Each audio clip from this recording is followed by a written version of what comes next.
आज हम लोग करने वाले हैं क्लास 7 एनसीईआरटी हिंदी बाल महाभारत कथा। इससे पहले हम लोग किए थे मंत्रणा किए थे। आज करेंगे हम लोग राजदूत संजय।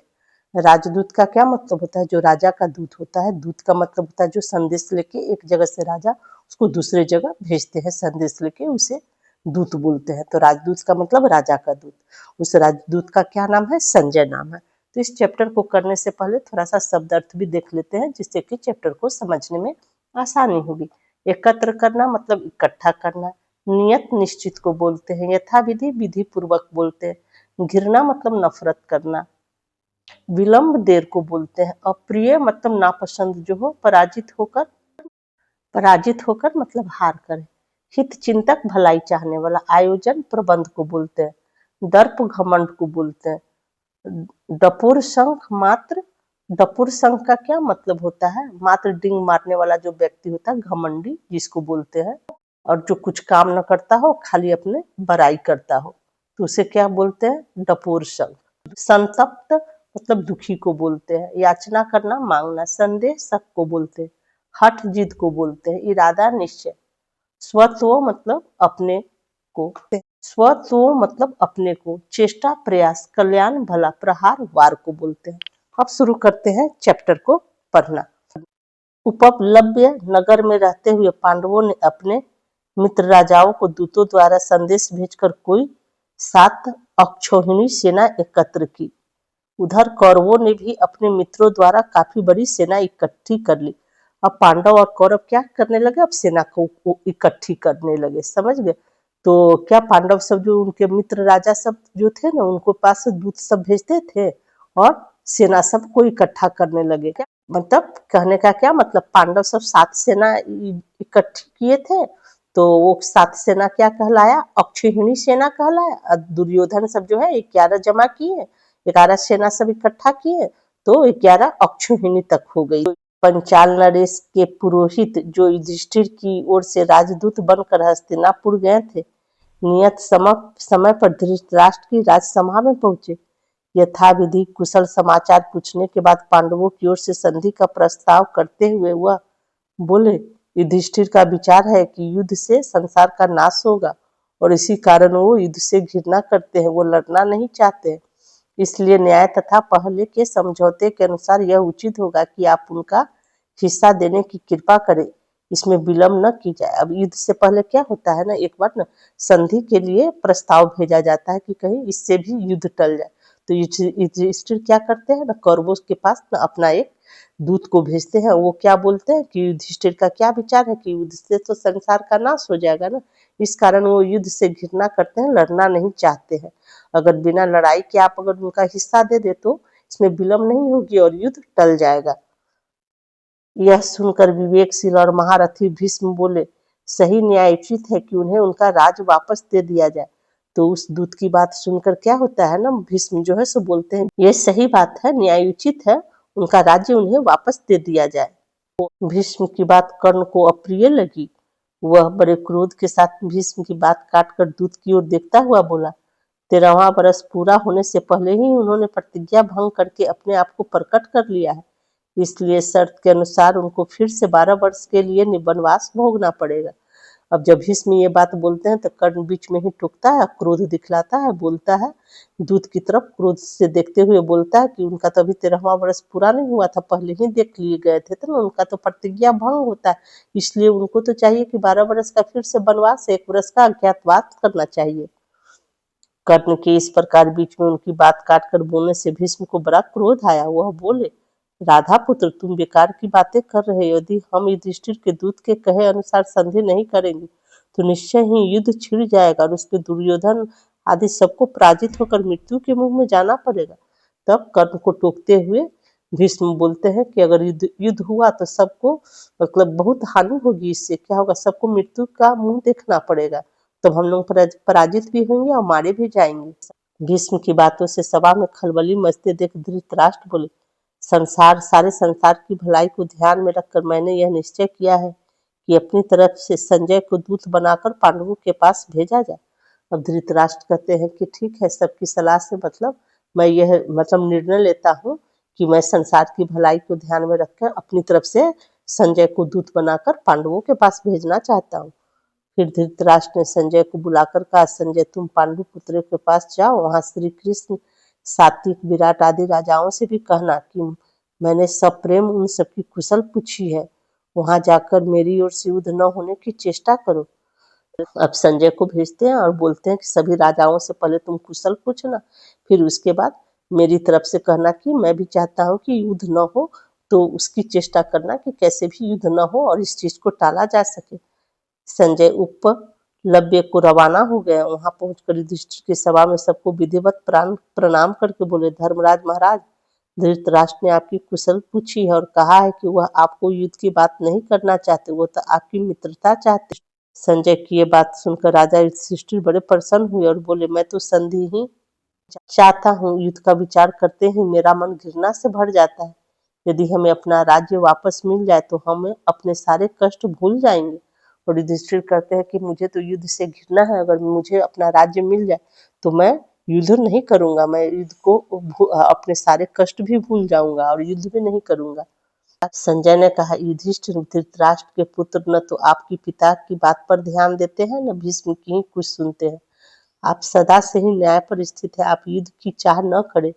संजय जो है सो क्या कहता है, युधिष्ठिर को कहता है कि धृतराष्ट्र के पुत्र न तो अपने पिता के मतलब दुर्योधन के बारे में न बात सुनता है, न भीष्म की ही बात सुनता है। आप सदा से ही न्याय का स्थिर है, आप में तो न्याय करने की क्षमता है।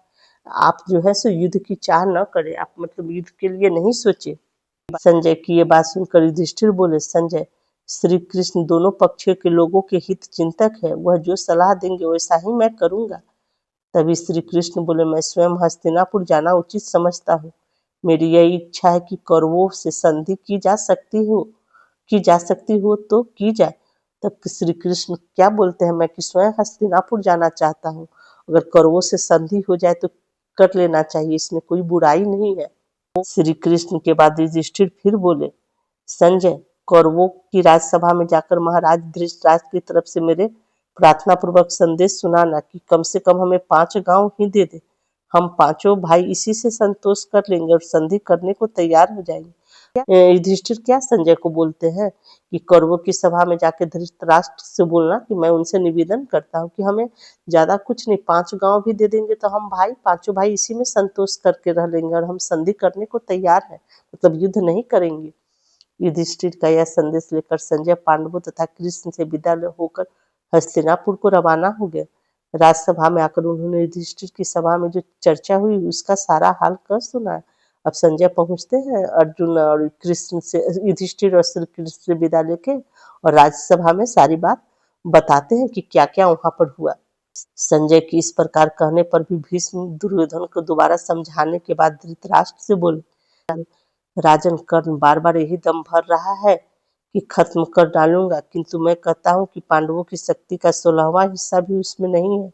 तुम्हारा पुत्र उसी के कहे में चलता है।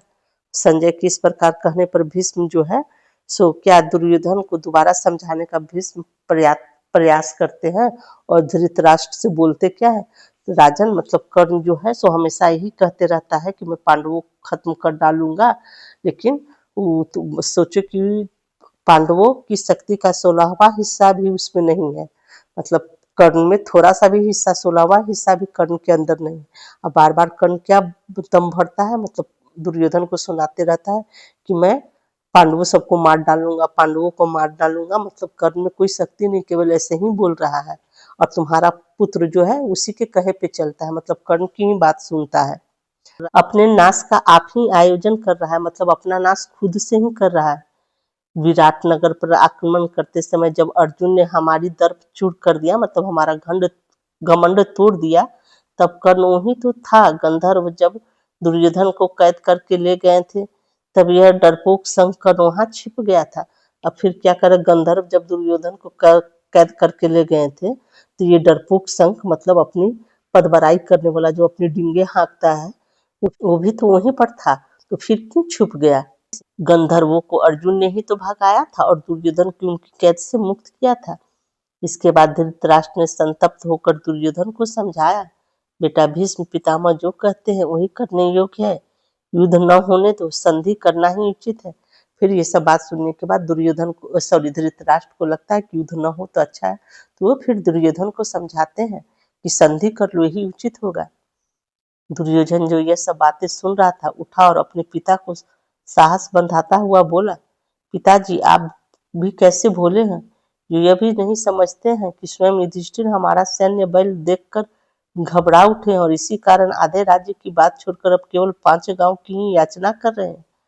क्या उनकी इस 5 गांव वाली मांग से यह सिद्ध नहीं होता है कि हमारी 11 अक्षौहिणी सेना देखकर युधिष्ठिर के मन में भय उत्पन्न हो गया हो?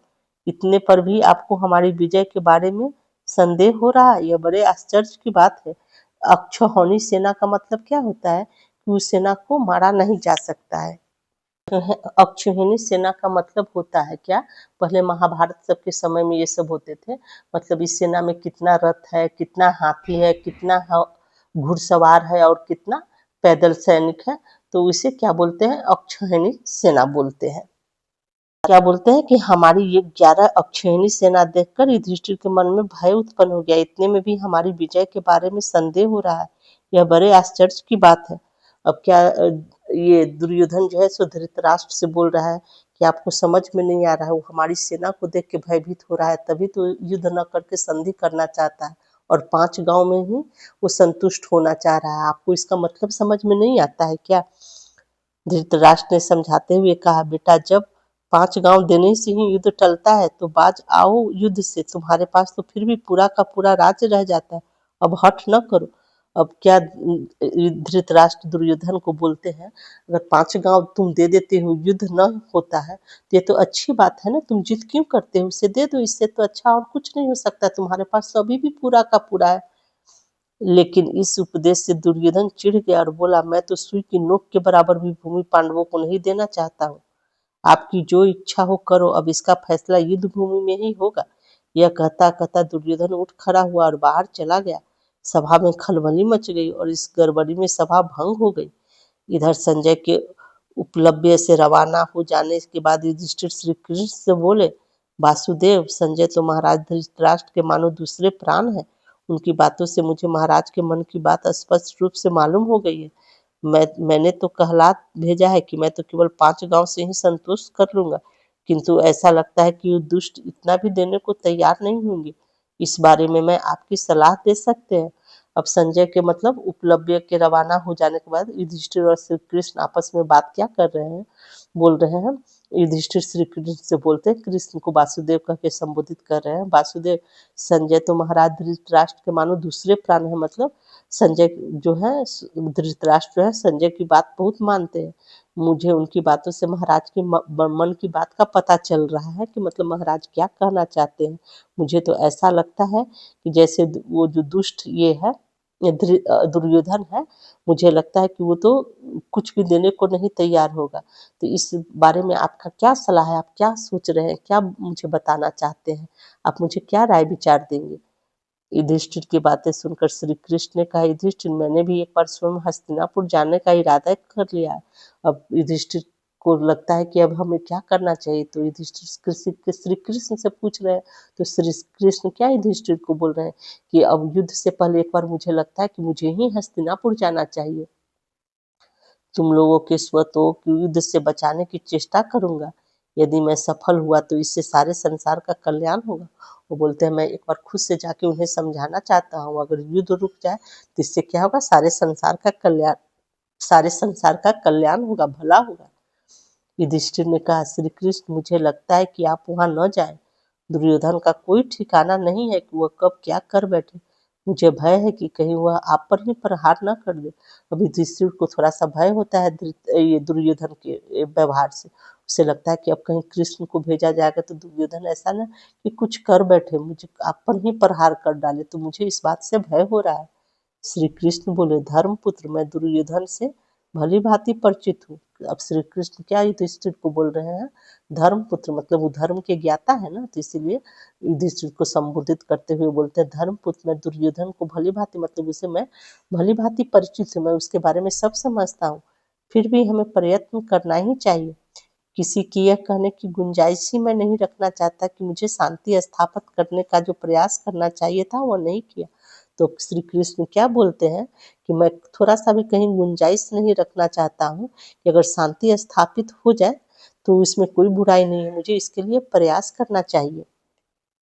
वो नहीं किया इसलिए मेरा तो जाना ही ठीक रहेगा। तो बोलते हैं अगर ठीक है, अगर वो नहीं माना, शांति के लिए नहीं तैयार हुआ तो वो अलग बात है, लेकिन मैं अपने तरफ से पूरा कोशिश करना चाहता हूँ कि शांति बना रहे, मतलब संधि हो जाए, युद्ध न हो। इतना कहकर श्री कृष्ण हस्तिनापुर के लिए विदा हुए। इतना कहने के साथ श्री कृष्ण जो है सो हस्तिनापुर के लिए विदा हो गए, मतलब संधि के लिए विदा हो गए। शांति बनाना चाहते थे, युद्ध को टालना चाहते थे। उनको हुआ कि एक बार मैं भी प्रयास करके देखता हूँ, कोई भी गुंजाइश वो नहीं छोड़ना चाहते थे। वो लोग चाहते थे कि किसी भी तरह से युद्ध न हो। इस प्रकार ये चैप्टर यहीं पर समाप्त होता है और इस चैप्टर का क्वेश्चन आंसर मैंने तैयार कर दिया है, जो कि मैं वीडियो के डिस्क्रिप्शन में डाल दूंगी। हैंड रिटेन नोट्स का लिंक वीडियो के डिस्क्रिप्शन में डाल दिया जाएगा, पढ़ने के लिए आप उसका प्रयोग कर सकते हैं।